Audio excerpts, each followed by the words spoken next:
প্রিয় শিক্ষার্থীরা, আশা করি তোমরা সবাই খুব ভালো আছো।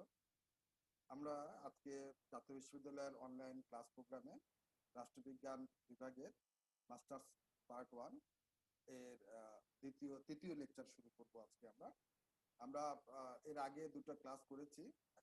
একটা ছিল প্লেটোর থিওরি অফ জাস্টিসের উপরে এবং পরবর্তী ক্লাসটা ছিল প্লেটোর শিক্ষা ব্যবস্থার উপর। আজকে আমরা প্লেটোর সাম্যবাদ তত্ত্ব নিয়ে আলোচনা করব এবং সামগ্রিকভাবে প্লেটোকে মূল্যায়ন করার চেষ্টা করব। আশা করি তোমরা সবাই আমার সঙ্গে থাকবে শেষ পর্যন্ত, এবং তোমাদের যদি মনে কোনো প্রশ্ন আসে আমার এই লেকচার শোনার পরে, তোমরা দয়া করে আমাকে ইমেল করতে পারো। আমি চেষ্টা করব তোমাদের ইমেলের উত্তরটা দেওয়ার। তো আমি আমার লেকচার শুরু করছি এবং সেটা পাওয়ার পয়েন্ট প্রেজেন্টেশনের মাধ্যমে।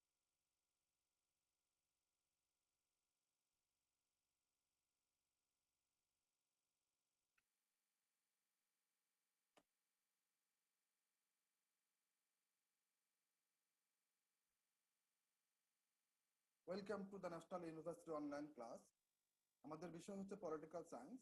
আমরা মাস্টার্স পার্ট 1 এর ক্লাস করব আজকে। কোর্স কোড হচ্ছে 411901। বিষয় হচ্ছে ওয়েস্টার্ন পলিটিক্যাল থট। আজকে হচ্ছে লেকচার নাম্বার 3। আমরা ডিসকাস করব যেটা আমি আগেই বলেছি, পলিটিক্যাল থট অফ প্লেটো। আজকে হচ্ছে থিওরি অফ কমিউনিজম। আমি ডক্টর মোহাম্মদ আশিরুল হক, তোমাদের সঙ্গে আছি, associate professor political science, MC college সিলেটে। আমরা শুরু করছি। Welcome to Plato's theory of communism.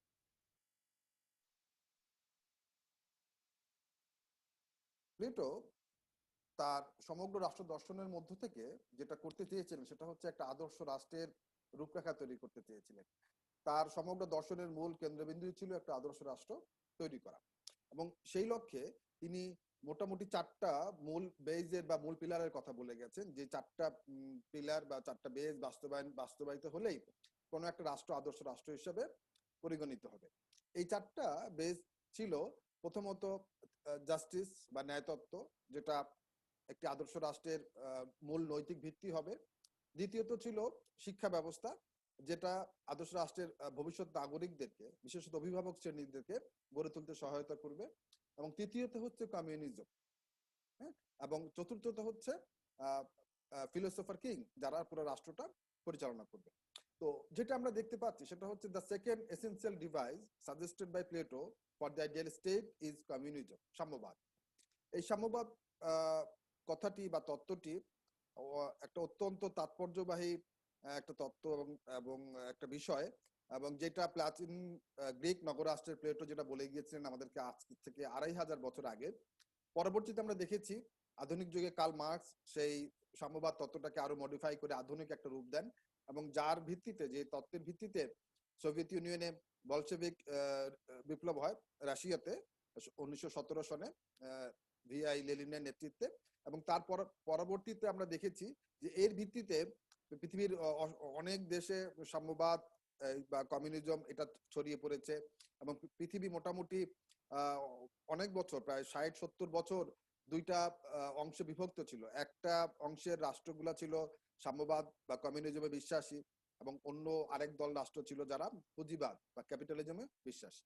এবং সোভিয়েত ইউনিয়নের নেতৃত্বে এই কমিউনিজমের ভিতরে ছিল তোমার চীন, পূর্ব ইউরোপের অধিকাংশ দেশ, পোল্যান্ড, হাঙ্গেরি, যুগোস্লাভিয়া সহ, ওদিকে পূর্ব জার্মানি, কিউবা, আমাদের বর্তমান সমাজ যেটা দেখি আমরা, উত্তর কোরিয়া ইত্যাদি।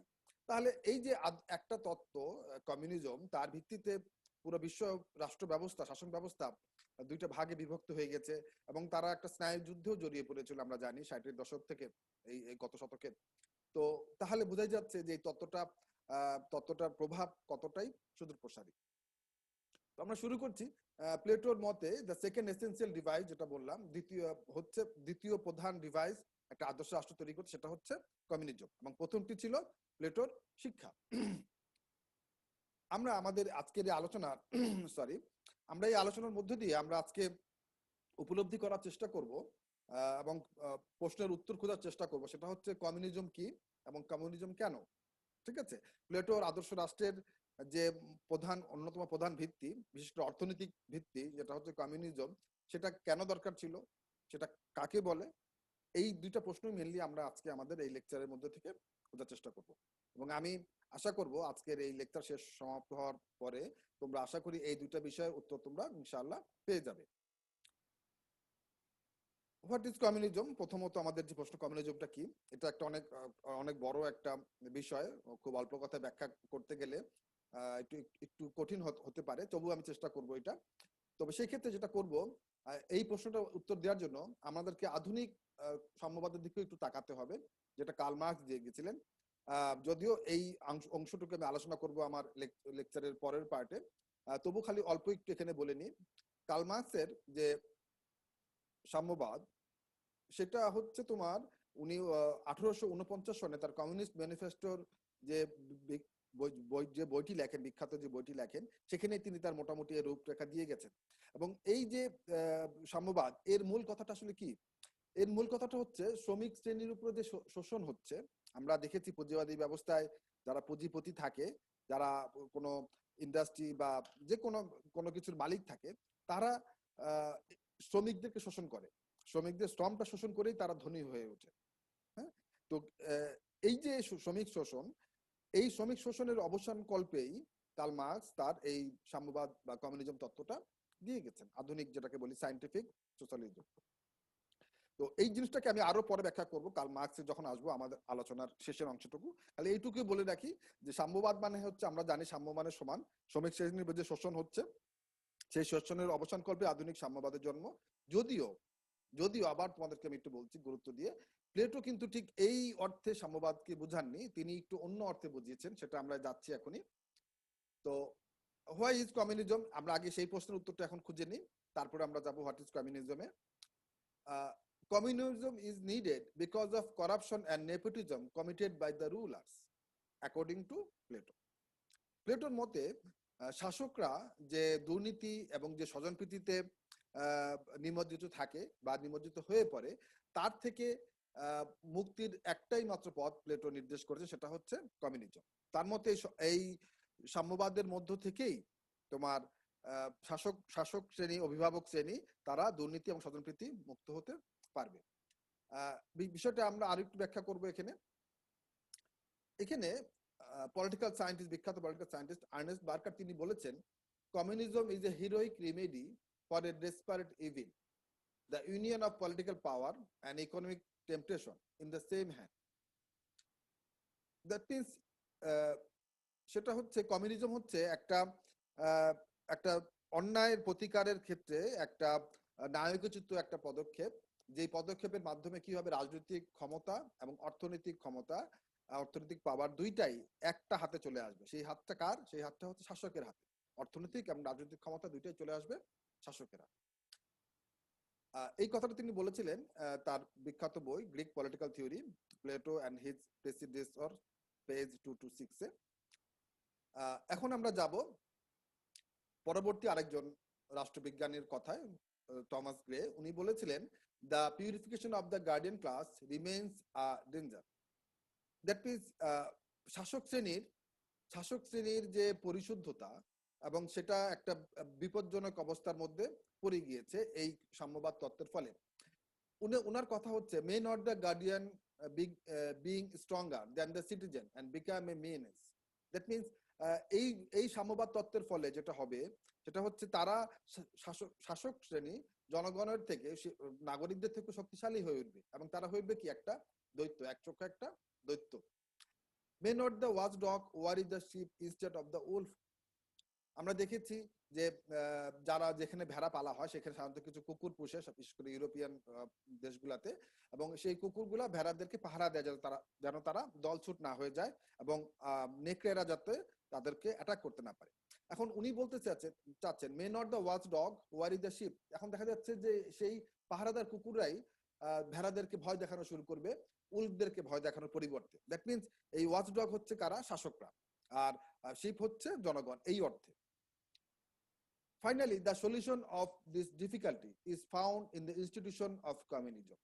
তিনি বলতে যাচ্ছেন, প্লেটোর এই যে প্রবলেমগুলা, এইগুলা আমরা পাচ্ছি, এর সমাধান আমরা পাচ্ছি যে তার কমিউনিজম যে প্রতিষ্ঠা নামক যে প্রতিষ্ঠানটা বা যে তত্ত্বটা, সেইখানে। এটা বলেছেন দ্য সোশ্যালিস্ট ট্র্যাডিশন, পেজ 18-এ। এখন আমরা যাব প্লেটোর প্ল্যান অফ কমিউনিজমে, তার ডিটেলস প্ল্যান যেটা তিনি দিয়েছিলেন সাম্যবাদ সম্পর্কে, সেই প্ল্যানটাতে। In the Republic, Plato wanted to develop such a ruling class or a guardian class whose aim of the life is to create unity in the national life. That means তিনি চেয়েছিলেন যে তার অভিভাবক শ্রেণী, তোমাদের আবার একটু মনে করিয়ে দিচ্ছি, আমি আগে ক্লাসে বলেছিলাম প্লেটোর রাষ্ট্রে তিনি জনগণকে তিন ভাগে ভাগ করেছেন। এক ভাগ হচ্ছে শাসক, এক ভাগ হচ্ছে সৈনিক, এক ভাগ হচ্ছে উৎপাদক। তাহলে এই তিনটা শ্রেণী, এবং এর ভিতরে প্রথম দুটো শ্রেণী, দ্যাট মিনস শাসক শ্রেণী এবং উৎপাদক শ্রেণী, তারা হচ্ছে অভিভাবক শ্রেণী। আর রেস্ট যে শ্রেণীটা, দ্যাট ইজ উৎপাদক শ্রেণী, তারা অভিভাবক শ্রেণীর বাইরে, এবং তারা রাষ্ট্রীয় অনেক রাজনৈতিক ক্ষমতা থেকেও বাইরে, অনেক সুযোগ সুবিধা থেকেও বাইরে। যেমন তাদের জন্য কোনো শিক্ষা থাকবে না এবং তাদের জন্য কোনো সাম্যবাদও থাকবে না। তাহলে এই সাম্যবাদটা কার জন্য? শুধুমাত্র দুইটা শ্রেণী, অভিভাবক শ্রেণী, দুইটা শ্রেণী মানে শাসক এবং সৈনিক, একসঙ্গে আমরা বলছি অভিভাবক শ্রেণী, তাদের জন্য। এবং এই অভিভাবক শ্রেণীর মূল লক্ষ্যই হবে কি? রাষ্ট্রীয় ঐক্য তৈরি করা। ঠিক আছে, এটাই হচ্ছে তাদের মূল লক্ষ্য থাকবে। So the guardian class must engage only into doing better for the state, nothing else. প্লেটোর কথায় তাহলে অভিভাবক শ্রেণীর সমগ্র জীবনের একটাই লক্ষ্য থাকবে, সেটা হচ্ছে কি করা? রাষ্ট্রের জন্য ভালো করার ব্রতে নিয়োজিত থাকা। অন্য কিছুতেই তারা আর তাদের মাথা ঘামাবে না, অন্য কিছুতেই তারা আর নিয়োজিত হবে না। এটাই হচ্ছে প্লেটোর কথা। তো to do this, Plato suggested two systems. One is education and the other is communism, যেটা আমরা আগেই বলে আসি যে এই অভিভাবক শ্রেণী আদর্শ রাষ্ট্রের জনগণের কল্যাণের জন্য সর্বব্যাপী নিয়োজিত থাকবে কোন পদ্ধতির মাধ্যমে? প্লেটোর মতে প্রথমত হচ্ছে এডুকেশন এবং দ্বিতীয়ত হচ্ছে কমিউনিজম, যেটা আজকে আমাদের আলোচনার মূল বিষয়। প্ল্যান অফ কমিউনিজম এখন আমরা দেখতে চাচ্ছি যে প্লেটো কিভাবে এটাকে করেছেন, এই তার কমিউনিজম তত্ত্বটা ব্যাখ্যা করেছেন বা ডিটেইলস প্ল্যান দিয়েছেন। প্লেটো কমিউনিজমের দুইটা ভ্যারাইটি ছিল, দুইটা ওয়ে ছিল। নাম্বার ওয়ান হচ্ছে অ্যাবলিশন অফ প্রাইভেট প্রপার্টি, ব্যক্তিগত সম্পত্তির উচ্ছেদ সাধন। ইট prohibits private property for the guardian class. That means guardian class এ কোনো ব্যক্তিগত সম্পত্তি থাকবে না। So the guardian class will have no house, no land, no any other property. কোনো কিছুই ব্যক্তিগত তাদের আর থাকবে না। এখানে আবার খেয়াল করো, প্রথমেই আমি বলেছিলাম যে কমিউনিজমের মূল উদ্দেশ্যটা কি, কেন হয় কমিউনিজম? প্লেটোর মতে কমিউনিজম দরকার হচ্ছে এই কারণে, শাসকদের মধ্য থেকে প্রথমত করাপশন দূর করা এবং দ্বিতীয়ত স্বজনপ্রীতি দূর করা। এখন করাপশন, একটা মানুষ করাপশন কেন করে? করে যে তার আরো ভোগ বিলাস, আরো আরামায়েশে থাকার জন্য সে বিপুল পরিমাণ টাকা, আমরা দেখি বর্তমানেও যে হাজার হাজার কোটি টাকাও মানুষ দুর্নীতির মাধ্যমে অর্জন করে, এবং সেই টাকাটা সে বিভিন্ন জায়গাতে রাখে, ব্যাংকে রাখে, বাড়ি কিনে বিদেশে পাচার করে, ইত্যাদি ইত্যাদি। তো এই যে বিষয়টা প্লেটো বলতে চাচ্ছেন যে আমরা কিভাবে এই প্রবলেম থেকে মুক্ত হতে পারি। তোমরা একটু চিন্তা করো কিভাবে এটা এখান থেকে আসলে মুক্ত হওয়া সম্ভব শাসকদেরকে। এখন তোমরা হয়তো কেউ বলতে পারো যে আমরা কঠোর আইন প্রণয়ন করে, সেই আইনের কঠোর বাস্তবায়ন করে এটা করতে পারি। হ্যাঁ, এটা একটা অবশ্যই ভালো একটা ওয়ে, এবং বিশ্বের বিভিন্ন দেশ, সব মোটামুটি সব দেশই এইভাবে চেষ্টা করে যাচ্ছে। কোথাও কোথাও কেউ সফল হচ্ছে, কিন্তু কোথাও কোথাও হচ্ছে না। কিন্তু মনে রাখতে হবে সাফল্যের হার 100% এই দাবি কিন্তু কোনো রাষ্ট্রই করতে পারবে না। তুমি যত উন্নত রাষ্ট্রই তুমি দেখাও, যত আধুনিক রাষ্ট্রই তুমি দেখাও, দেখবে মাঝে মাঝে পত্রিকায় নিউজ আসে সেখানকার কোনো না কোনো শাসক দুর্নীতির অভিযুক্ত হচ্ছেন এবং হয় সে পদত্যাগ করছেন বা জেলে যাচ্ছেন ইত্যাদি। হ্যাঁ, তো আর আমাদের গরিব দেশগুলা, থার্ড ওয়ার্ল্ড কান্ট্রির যে কান্ট্রিগুলো আছে, সেইখানে এই হারটা অনেক বেশি। তো এখন আইন কিন্তু সব জায়গাতেই আছে, কঠোর আইনও আছে সব জায়গাতে, যে দুর্নীতি করলে তার সাজা কি হবে এবং তার প্রতিফল কি ভোগ করতে হবে, সেটা কিন্তু সব জায়গাতেই আছে। কিন্তু তারপরেও কিন্তু দুর্নীতি বন্ধ হয়নি, একবারে 100% দুর্নীতি বন্ধ করা সম্ভব হয়নি। তো এইটা হচ্ছে মানব প্রকৃতি, মানুষ মাত্রই কিছু প্রবৃত্তির দ্বারা পরিচালিত হয়, তার কিছু লোভ লালসা থাকে, তার কিছু এক্সট্রা চাওয়া পাওয়া থাকে, ফলে সবাই না, কেউ কেউ মানে বেশিরভাগই আমি বলবো যে তারা কিছু না কিছু দুর্নীতিতে যুক্ত হয়েই পড়ে। তো এখান থেকে মুক্তির তাহলে উপায়টা কি? প্লেটো চাচ্ছেন তার একটা রাষ্ট্র হবে আদর্শ। তার মানে এই আদর্শ রাষ্ট্রটা যদি হতে হয়, তাহলে তার ব্যবস্থাটা এমন হতে হবে যে শাসকরা এক ফোঁটাও, একটা টাকাও তারা দুর্নীতি করে অর্জন করবে। তাহলে কিভাবে এটা সম্ভব? প্লেটো বলছেন একটাই ওয়ে, সেটা হচ্ছে শাসকদের যদি আমি ব্যক্তিগত প্রপার্টি রাখার অধিকার না দিই, তাদের যদি কোনো ব্যক্তিগত প্রপার্টি না থাকে, তাহলে তারা কখনোই আর দুর্নীতি করবে না। কিভাবে সেটা? সেটা হতে হবে এইভাবে যে শাসকদের কোনো ব্যাংক ব্যালেন্স থাকবে না, তাদের কোনো বাড়ি থাকবে না, তাদের কোনো জমি থাকবে না, কোনো প্রপার্টি থাকবে না, ফ্যাক্টরি থাকবে না, কিছুই থাকবে না। তাহলে শাসকরা চলবে কিভাবে? শাসকরা চলবে, রাষ্ট্র তাদের সমস্ত ব্যয়ভার বহন করবে। তাদের থাকার জায়গা দিবে, তাদের খাবার দিবে, তাদের নিত্য প্রয়োজনীয় আনুষঙ্গিক যে জিনিস সেটা দিবে, তাদের সার্ভেন্টস বা অন্য যা লাগে সব রাষ্ট্র প্রোভাইড করবে। কিন্তু কিন্তু তাকে কোনো ব্যক্তিগত জিনিস ক্রয় করার রাষ্ট্র পারমিশন দিবে না। মানে তার ব্যক্তিগত কোনো প্রপার্টি থাকবে না। তাহলে এবার তোমরা একটু দেখো চিন্তা করে, একটা মানুষের যদি ব্যক্তিগত বলে কিছুই না থাকে, করার সুযোগই না থাকে, তাহলে সে দুর্নীতি করে বিপুল পরিমাণ টাকা, শত শত হাজার হাজার কোটি টাকা ইনকাম করে সে কি করবে? সে টাকাটা রাখবে কোথায়? তার তো ব্যাংকে রাখার সুযোগ নাই, তাই তো? যেহেতু তার কোনো প্রাইভেট প্রপার্টি নাই, অ্যাকাউন্টে সে ওপেন করতে পারবে না, সে বাড়ি কিনতে পারবে না, জায়গা কিনতে পারবে না, তাহলে সে টাকাটা কি করবে? সে নিশ্চয়ই বালিশের নিচে, খাটের তোষকের নিচে টাকাগুলো রেখে দিবে না, কারণ সেই টাকা সে তো কোথাও খরচই করতে পারছে না। সে দোকানে গিয়েও কি কেনাকাটা করবে সেটাও তার পক্ষে সম্ভব না, কারণ রাষ্ট্র তাকে সবকিছুই দিবে, তার এই পারমিশনও থাকবে না। এই যদি হয় অবস্থা, তাহলে আমি মনে করি যে আসলে লজিক্যালি, যৌক্তিকভাবে একটা মানুষের পক্ষে আর দুর্নীতি করা সম্ভব না। তার ইচ্ছা করলেও সে করবে না, কারণ এই সম্পত্তি বা এই প্রপার্টি সে কোথাও রাখতে পারছে না এবং ব্যবহারও করতে পারছে না। এটা যেটা হচ্ছে desperate evil for a doing good, মানে একটা ভালো খারাপ দূর করার জন্য একটা হিরোইক রেমেডি, যেটা বলেছিলেন আগে একজন রাষ্ট্রবিজ্ঞানী, তার কথাটাই চলে আসতেছে এখানে, যে তুমি মাথা ব্যথার কারণে মাথাটাই কেটে ফেলে দেওয়া, অনেকটা এইরকমই হয়ে যাচ্ছে। ওয়েল, প্লেটোর বক্তব্য অনুযায়ী their pay was to be their food. Plato বলছেন যে শাসকরা তাহলে কিভাবে চলবে? তাদের বেতন হবে তাদের food, which they were receive from the citizen. তাদের সিটিজেন থেকে তারা যেটা ট্যাক্স পাবে সেখান থেকে তাদের খাবার আসবে।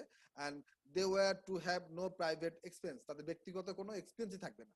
যেটা আমি বলছি যে সে দোকানে গিয়ে ছোট এক টুকরা ব্রেডও সে কিনতে পারবে না, কারণ তাকে সমস্ত কিছুই দিবে হচ্ছে রাষ্ট্র।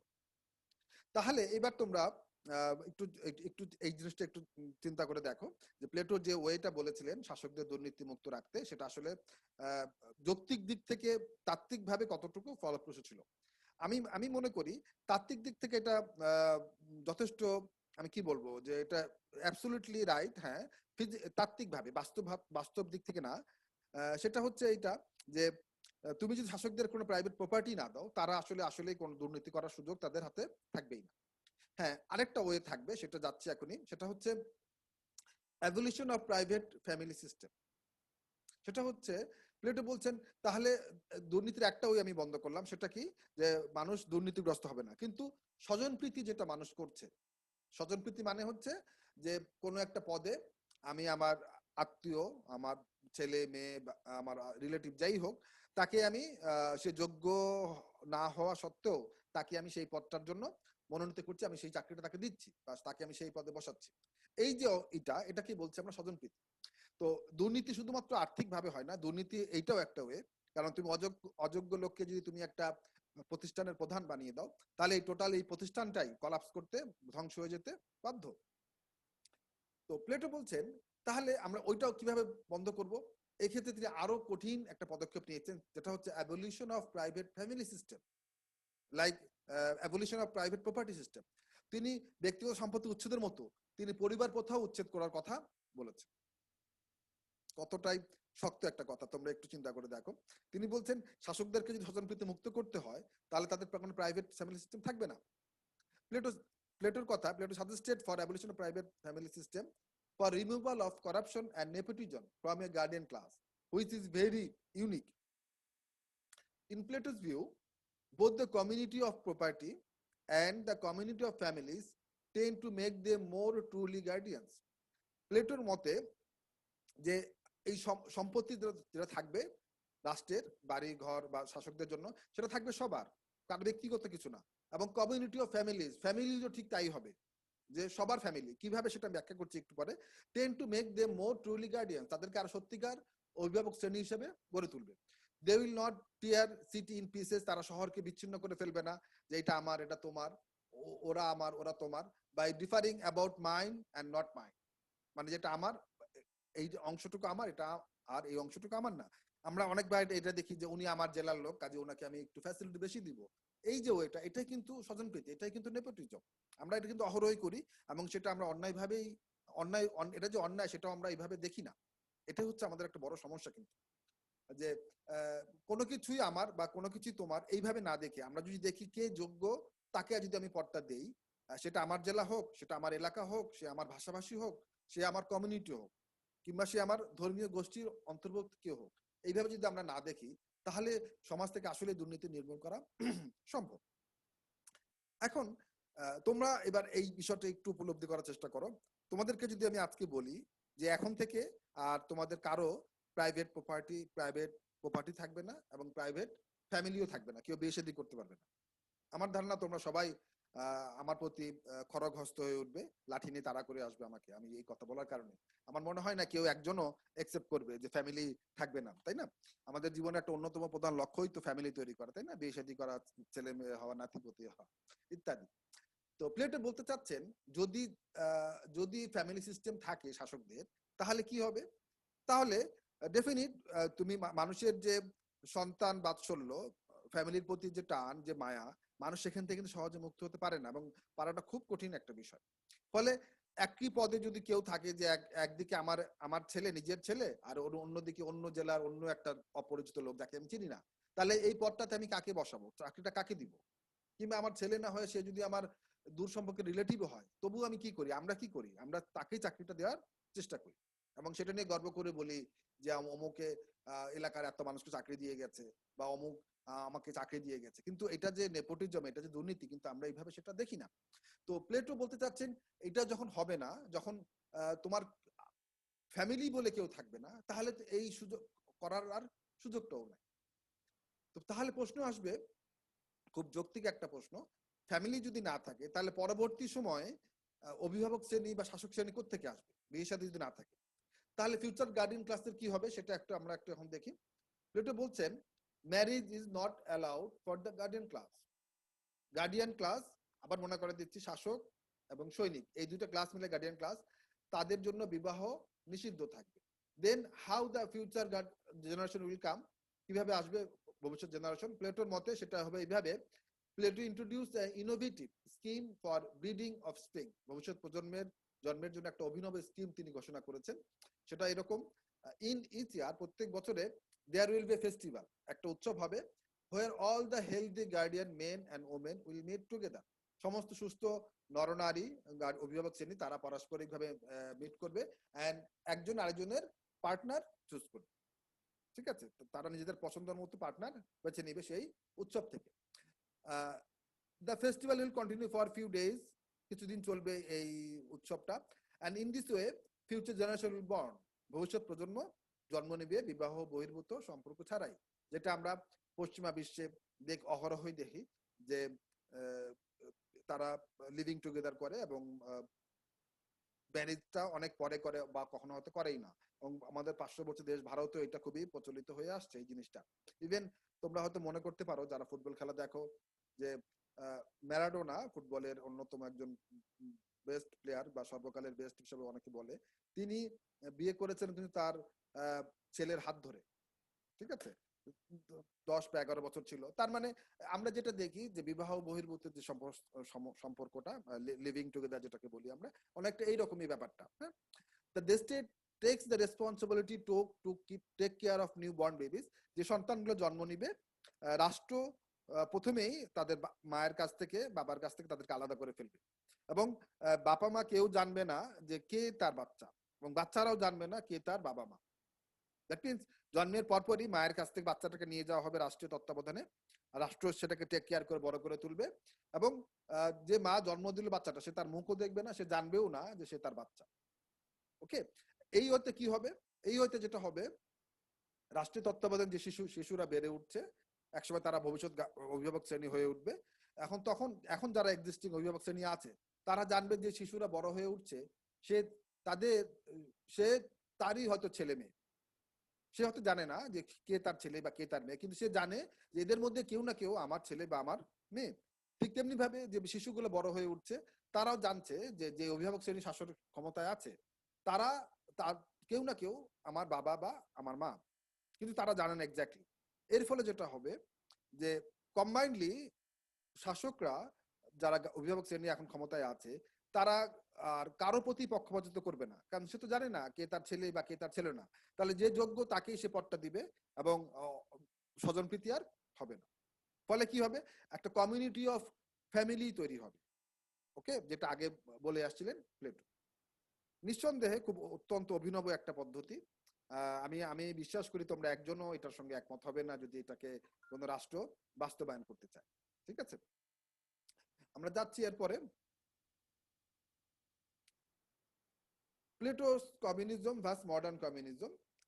আমি যেটা প্রথমেই বলে আসছি যে প্লেটো কার্ল মার্কসের সাম্যবাদ আর আর প্রাচীনকালের প্লেটোর যে কমিউনিজম বা সাম্যবাদ, এই দুইটার মধ্যে একটা তুলনা আমরা করব, এবং করতে গিয়ে কার্ল মার্কসের সাম্যবাদটাকে আমি একটু ব্যাখ্যা করার চেষ্টা করব, যেটা আমাদেরকে উত্তর দিবে হোয়াট ইজ কমিউনিজম। প্রথমত, product of the condition of Athens. প্লেটোর যে কমিউনিজম, সেটা হচ্ছে তৎকালীন এথেন্সের যে অবস্থা ছিল সেখান থেকেই তিনি এই উপলব্ধিতে এসেছিলেন যে কমিউনিজম ছাড়া আসলে রাষ্ট্রের অভিভাবক শ্রেণীর থেকে দুর্নীতি এবং শোষণ দূর করা সম্ভব না। অন্যদিকে কার্ল মার্কস তিনি এই আধুনিক যে সাম্যবাদ, আধুনিক যে কমিউনিজম, সেখানে তিনি আসছিলেন কেন? Outcome of the most complex conditions arising due to the industrial revolution. শিল্প বিপ্লবের পরিপ্রেক্ষিতে তোমরা জানো যে শিল্প বিপ্লব হয়েছিল ইউরোপে, মেইনলি শুরু হয়েছিল ইংল্যান্ড থেকে এবং অন্যান্য ইউরোপীয় কান্ট্রিতে ছড়িয়ে গিয়েছিল। সেটা অষ্টাদশ শতক থেকেই এই শিল্প বিপ্লবটা স্টার্ট হয়েছিল মেইনলি, এবং ওই সময় ব্যাপকভাবে তোমার শিল্প ইন্ডাস্ট্রি প্রতিষ্ঠিত হওয়া শুরু হয়। এবং আগে যারা কৃষক ছিল তারা বা অন্য অন্য ডে লেবার ছিল, তারা বিপুল সংখ্যক ভাবে মানুষ ওই ইন্ডাস্ট্রিগুলোতে ইন্ডাস্ট্রিমুখী হয়ে পড়ে এবং ওই ইন্ডাস্ট্রিগুলোর শ্রমিক হিসেবে নিয়োজিত হয়। এখন যেটা হয়, এই শ্রমিকরা ব্যাপকভাবে শোষিত হওয়া শুরু হয়। তাদের নির্দিষ্ট কোনো কর্মঘণ্টা ছিল না। এমনও দেখেছি আমরা যে 15-16 ঘন্টা তারা একটানা কাজ করতো। সাপ্তাহিক কোনো ছুটির দিন ছিল না। অসুস্থ হলেও কোনো ছুটি পেত না সে, এবং তাকে যে মজুরি দেওয়া হতো সেটা দিয়ে কোনো রকম ভাবে সে খালি খাওয়াটা দিয়ে সে বেঁচে থাকতে পারতো। তার চিকিৎসা, তার শিক্ষা, আনুষঙ্গিক কোনো রিক্রিয়েশনই তার হতো না ওই টাকাটা দিয়ে। খুব দুর্বিষহ ছিল।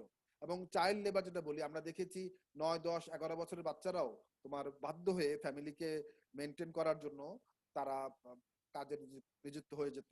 তোমরা যদি ইংল্যান্ডের ওই সময়কার তোমরা কিছু ছবি দেখো, ইউটিউবে তোমরা পেয়ে যাবে যে ওই সময় শিল্প বিপ্লবের প্রথম দিকে শ্রমিকদের কি দুর্বিষহ অবস্থা ছিল। তো এখানেই আস্তে আস্তে what is communism. Karl Marx বলছেন যে তখন তিনি গেছেন তার সম্পত্তি তত্ত্বে, ঐতিহাসিক এবং তান্ত্রিক বস্তুবাদে। তিনি বলতে চাচ্ছেন ঐতিহাসিক ভাবে আমরা দেখে আসছি যে একটা সম্পত্তি বা প্রপার্টি কিভাবে তৈরি হয়েছে। একদম আদিম যুগে মানুষ যখন প্রথম শ্রম দিয়ে একটা কৃষিক্ষেত তৈরি করলো চাষাবাসের জন্য, তখনই হলো প্রথম প্রপার্টি, তাই তো? তাহলে পরবর্তীতে দেখা গেল এইটার যে মালিক হয়ে গেছে জোরে, বা যা শক্তি বেশি সে ছিল এরকম একটা জমির মালিক, সে নিজে কাজ না করে একটা শ্রমিককে দিয়ে সে ওই জমিটা চাষ করাচ্ছে। তো এখন এটা একটা সহজবোধ্য বিষয়। একজন মানুষ শ্রম দিয়ে জমি থেকে কি ফসল তুলতেছে, তাহলে মূল শেয়ারটা কার হবে? তাই তো, শ্রম যার, সম্পত্তিও তার হবে, এটা মার্কসের কথা। আর অন্যদিকে মালিকের কি আছে? মালিকের আছে জমিটা, হ্যাঁ। আর তিনি বলছেন জমিটা হচ্ছে প্রকৃতি প্রদত্ত, এবং এই জমিটাও তৈরি হয়েছে কোনো না কোনো শ্রমিকের শ্রম শোষণ করে। প্রত্যেক পুঁজিপতি মালিকই তার পূর্বপুরুষদের, শত শত আগের, হাজার হাজার বছর আগে পূর্বপুরুষদের অন্য শ্রমিকদের যে শ্রম শোষণ করেছে, শোষণ করে যে সম্পত্তি গড়ে তুলেছে, এইভাবেই তৈরি হয়েছে প্রপার্টি, এইভাবেই তারা হয়েছে পুঁজিপতি। তাহলে তার কথা হচ্ছে যে শ্রম দিবে সেই থাকবে সেটার মালিক, মূল শেয়ার থাকবে তার। তো সেই ক্ষেত্রে মালিকের শ্রম ওইখানে খুবই কম একটা ইন্ডাস্ট্রিতে। আমরা যদি অন্যভাবে দেখি, তোমরা হয়তো বলতে পারো যে তার টাকা আছে, তার সে তৈরি করছে লক্ষ লক্ষ টাকা খরচ করে বা কোটি কোটি টাকা খরচ করে। মার্কস বলছেন যে এই টাকাটাও তো অন্য শ্রমিকের শ্রম শোষণ করে। ফলে একটা একটা প্রোডাক্ট তৈরি করার পরে যে যে বিক্রি করার পরে যে লাভ আসবে, তার সিংহভাগ শেয়ারটা পেতে হবে কাকে?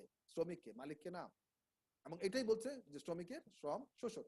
তাহলে আধুনিক সাম্যবাদটা কি বা সাম্যবাদটা কি? সাম্যবাদ হচ্ছে সবাইকে সমান করে দেওয়া, যা যতটুকু শ্রম সে ততটুকুই বেনিফিট পাবে। তাহলে মূল কথা দাঁড়াচ্ছে এইটা যে প্লেটোর সাম্যবাদটা এথেন্সে তৎকালীন অবস্থার পরিপ্রেক্ষিতে প্রডিউসড হয়েছে, আর আর আধুনিক সাম্যবাদটা কার্ল মার্ক্সের যেটা, সেটা আসতেছে আধুনিক শিল্প বিপ্লবের ফলে একটা জটিল যে অর্থনৈতিক এবং সামাজিক এবং রাজনৈতিক কন্ডিশন, তার থেকে এটা বের হয়ে আসছে। প্লেটোর সাম্যবাদ ছিল ইন 4th সেঞ্চুরি BC, খ্রিস্টপূর্বে 400 বছর পূর্বের এটা জন্ম।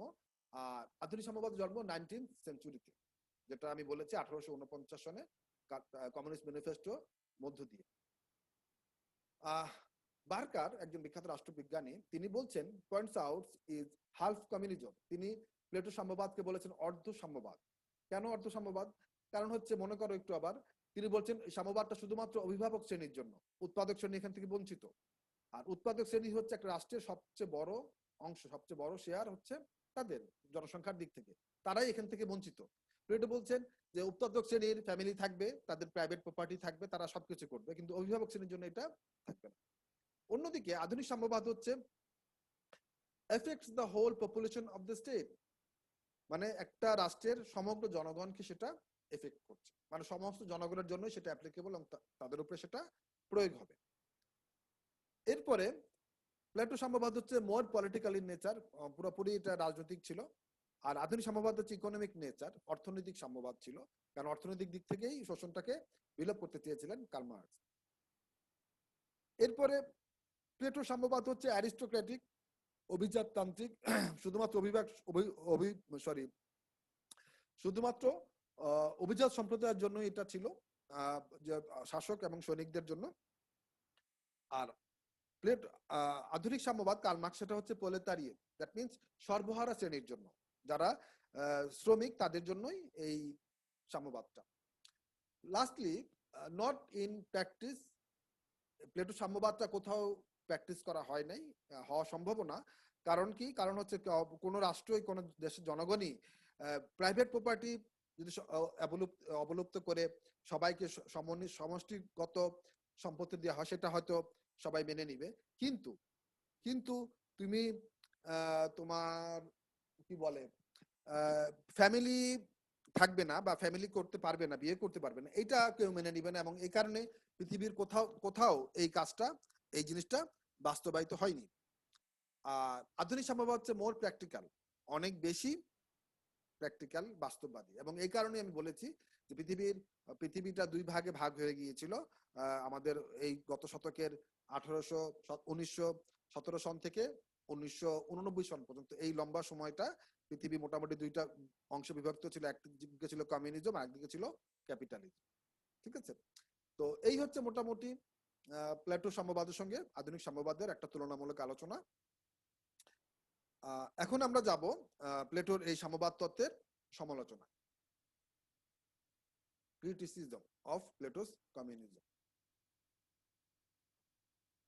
প্লেটো বলতে চাচ্ছেন, মানে প্লেটোর এই তত্ত্বের প্রেক্ষিতে পরবর্তীতে রাষ্ট্রবিজ্ঞানের ধারাভাষ্যকারা বলতে চাচ্ছেন যে এটা হচ্ছে একটা ইউজলেস।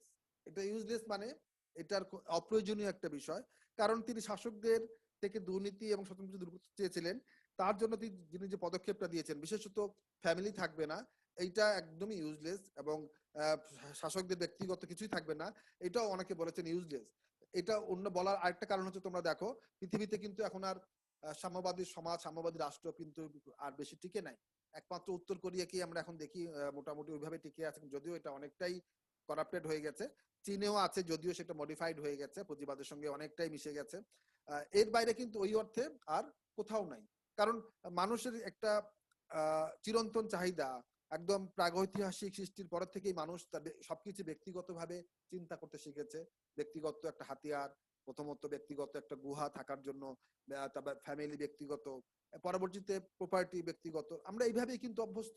হঠাৎ করে তুই মানুষের এই নেচারটা, এই মজ্জাগত জিনগত যে স্বভাবটা, এটা কিন্তু চেঞ্জ করা সম্ভব না। মানুষ তখন এটা মেনে নিতে পারে না। আর যদি বাধ্য হয়ে মেনেও নেয়, যেটা আমরা দেখেছি সমাজতান্ত্রিক রাষ্ট্রগুলাতে, পরবর্তীতে কি হয়, সে কর্মস্পৃহা হারিয়ে ফেলে। কারণ মানুষ যখন দেখে যে সে পরিশ্রম কম করুক আর বেশি করুক, সে যেইভাবে আছে সেটাই, সে চাইলেও হার্ড ওয়ার্ক করলেও যে সম্পত্তিটা সে এক্সট্রা যে করবে সেটা তার ব্যক্তিগত কোনো প্রপার্টিতে সে রূপান্তরণ করতে পারছে না, ব্যক্তিগত কাজে ব্যক্তিগত আরামায় সে ব্যয় করতে পারছে না, দেন মানুষ কিন্তু কর্মস্পৃহা হারিয়ে ফেলে, যেটা আমরা দেখেছি। এরপরে হচ্ছে oppose the fundamental nature of man, যেটা আমি অলরেডি বলে ফেলেছি। মানুষের যে একদম প্রকৃতিগত যে প্রবৃত্তি, ব্যক্তিগত একটা সম্পত্তি থাকবে, ব্যক্তিগত জিনিস থাকবে, সেটাকে অস্বীকার করা হচ্ছে এই তার সাম্যবাদ তত্ত্বে। Difference in nature of male and female.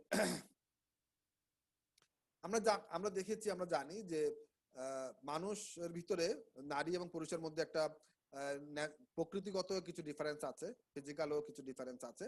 যেমন আমরা এটা সর্বজন বিদিত যে সন্তানের প্রতি মায়ের যে মমত্ব বোধ, যে মায়া, সেটা পুরুষ তার ঠিক ততটা থাকে না, ইউজুয়ালি থাকে না। এখন সন্তান জন্মের পরপরই প্লেটো বলতে চাচ্ছেন যে তার মায়ের কাছ থেকে বাচ্চাটা নিয়ে যাওয়া হবে রাষ্ট্রীয় তত্ত্বাবধানে। এটা একটা বড় ধরনের মানসিক বৈকল্য তৈরি করবে সন্তান এবং মা দুজনের ক্ষেত্রে। এবং এই নারী পুরুষের নেচারের ক্ষেত্রে তিনি বলছেন যে যে শিক্ষায় একজন নারী পুরুষ শাসক হতে পারবে, সে একই শিক্ষায় একজন নারীও শাসক হতে পারবে। এবং একই সঙ্গে তারা কমিউনিজম যে তত্ত্বটা, সেখানে প্রাইভেট প্রপার্টি এবং ফ্যামিলি দুইটাকেই তারা কোনো ইনডিফারেন্স, কোনো আলাদাভাবে দেখেনি। এটাও অনেকে সমালোচনা করেছেন যে এটা আসলে ইন প্র্যাকটিস এটা বাস্তবায়নযোগ্য না। চতুর্থত, relations of husband and wife. আমরা এটা একদম সৃষ্টির শুরু থেকে দেখে আসতেছি, প্রত্যেকটা ধর্মগ্রন্থেই এই বিষয়টা অনেক বড়ভাবে চলে আসছে। মুসলমানদের ক্ষেত্রে আমরা জানি যে হযরত আদম আলাইহিস সালাম এবং বিবি হাওয়া, তারা হচ্ছেন একদম আমাদের প্রথম আদি মাতা এবং আদি পিতা। এবং এই যে ওইটা family, husband and wife relation, সেটা এখন এই যুগ পর্যন্ত এইভাবেই বলবৎ আছে। তো এই যে রিলেশনটা, পারস্পরিক বিশ্বাস, পারস্পরিক মমত্ববোধ, ভালোবাসা, প্লেটো এই সংবাদ তত্ত্বের মাধ্যমে সেটাকে অস্বীকার করতে চেয়েছেন, যেটা মানব প্রবৃত্তির একটা অত্যন্ত কঠোর বা কঠিনতম একটা বিরুদ্ধাচরণ, যেটা ইন প্র্যাকটিস সম্ভবই না। এরপরে relation of mother with children, যেটা আমি অলরেডি বলেই ফেলেছি, যে মায়ের এবং সন্তানের যে সম্পর্কটা, যে স্বার্থহীন যে সম্পর্কটা, যে মায়ার যে সম্পর্কটা, প্লেটো এটাকে অস্বীকার করেছেন, যেটা আসলে সম্ভবই না, কোনোভাবেই সম্ভব না। ইভেন তুমি অ্যানিমেলদের ক্ষেত্রেও দেখবে যে একটা সন্তানের জন্য বাঘ থেকে শুরু করে যে হিংস্র প্রাণী, সেও কি প্রচন্ড মায়ায় তার সন্তানদেরকে বড় করে তোলে। সর্বশেষ যেটা হচ্ছে ইমপ্র্যাকটিক্যাল, যেটা একদমই অবাস্তব একটা স্কিম যেটা দিয়েছেন তিনি, প্লেটো সাম্যবাদ। এবং প্লেটো যতগুলো তত্ত্ব দিয়েছেন, সবচেয়ে বেশি সমালোচনার মুখোমুখি হয়েছে তার এই সাম্যবাদ। মোটামুটি এই হচ্ছে তার ক্রিটিসিজম গুলা। আমরা আমাদের আলোচনা শেষ পর্যায়ে চলে আসছি। তোমাদেরকে আমি অসংখ্য ধন্যবাদ দিচ্ছি এতক্ষণ আমার সঙ্গে থাকার জন্য। আমি একটু উপসংহারে যাব এখন। তোমাদের সঙ্গে পাওয়ার পয়েন্ট স্লাইডটা আমি বন্ধ করে নিই। তো আশা করি তোমরা আমার কথাটা এতক্ষণ মন দিয়ে শুনেছো। তারপরে যদি কোনো প্রশ্ন থাকে, ইনশাল্লাহ আমাকে যদি তোমরা ইমেল করো, আমি উত্তর দিব। তো প্লেটোর তত্ত্বটা একটু শেষ করি আমি উপসংহারটা দিয়ে। সেটা হচ্ছে, প্লেটো আসলে এই সমবাদ তত্ত্বটা কেন দিয়েছিলেন? তিনি সমবাদটা তত্ত্ব দিয়েছিলেন এই কারণে, তিনি চেয়েছিলেন যে তার অভিভাবক শ্রেণী যেন দুর্নীতি মুক্ত হয়, যেন স্বজনপ্রীতি মুক্ত হয়। এবং মানুষ দুর্নীতি করে কেন? যখনই তার প্রাইভেট প্রপার্টি অর্জন করার সুযোগ থাকে, কোথাও টাকা জমানোর, কোথাও ভবিষ্যতে ভোগ করার, তখন সে দুর্নীতি করে। আর অন্যদিকে আরেকটা কারণে করে, সেটা হচ্ছে তার সন্তান সন্ততির জন্য, ফ্যামিলির জন্য। তো এই যে দুইটা কারণে মানুষ দুর্নীতিগ্রস্ত হয়, প্লেটো এই দুটাকে সমূল উৎপাদন করতে চেয়েছিলেন একটাই কারণে, সেটা হচ্ছে রাষ্ট্রের কল্যাণ। সেটা কি? সেটা হচ্ছে আদর্শ রাষ্ট্রের একটা ঐক্য থাকবে, কোনোটা কিছু আমার বা তোমার হবে না, এবং সবাই অভিভাবক শ্রেণী একত্রিত ভাবে তারা থাকবে একটা ব্যারাকে, সৈনিকদের মতো থেকে তারা পারস্পরিক সহমর্মিতায়, পারস্পরিক সৌহার্দ্যে তারা বেড়ে উঠবে এবং তাদের সমগ্র জীবন থাকবে রাষ্ট্রের কল্যাণে নিয়োজিত।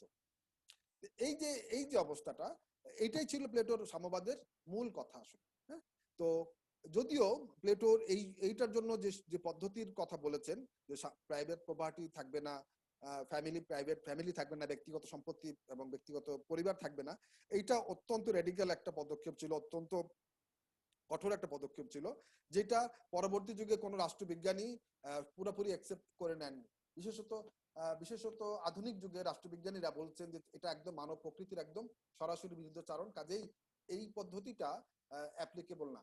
এই কারণে আমরা দেখেছি আধুনিক যুগে যে সাম্যবাদ, কার্ল মার্কস দিয়ে গেছেন, সেখানে কিন্তু তিনি ফ্যামিলি বিলুপ্ত করার কথা বলেননি। তিনি শুধু বলেছিলেন যে প্রাইভেট প্রপার্টি থাকবে না, প্রাইভেট প্রপার্টি বিহীন একটা সাম্যবাদ।